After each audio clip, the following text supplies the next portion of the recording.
worked with her when PGA... Si Senador Juan Edgardo Sani Angara ang itatalagang kalihim ng Department of Education pagbaba ni Vice President Sara Duterte bilang DepEd Secretary sa July 19. Mismo ang Pangulo ang nag-anunsyo niyan sa isang pahayag. Pinasalamatan ni Angara ang Pangulo sa tiwala at kumpiyansang ibinigay sa kanya para pamunuan ang kagawaran na tinawag niyang isang mahalagang responsibilidad.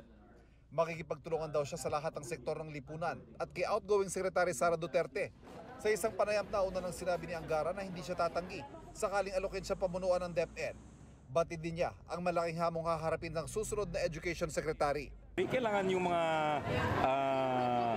reforma sa edukasyon tulad ng yung kalidad ng edukasyon, yun importante. Tapos yung mga tinatawag na resource gaps o yung pagkukulang sa mga classroom, sa mga silid-aralan, sa textbooks, maraming kailangan bigyan ng lunas dyan. Naglabas na ng pahayag ang DepEd para i-welcome ang susunod na kalihim. Nagtapos si Angara ng abogasya sa UP College of Law at Master of Laws mula sa Harvard Law School sa Amerika. May bachelor's degree din siya sa economics mula sa London School of Economics and Political Science. Nasa panghuling termino na sa Senado si Angara. Kabilang sa mga iniakda niyang batas o di kay co-author siya ay ang Enhanced Basic Education Act na lumikha sa K-12 program, ang Universal Access to Tertiary Education Act o ang Free College Law, at ang Kabalikat sa Pagtuturo o Teaching Supplies Act at ang Anti-Bullying Act.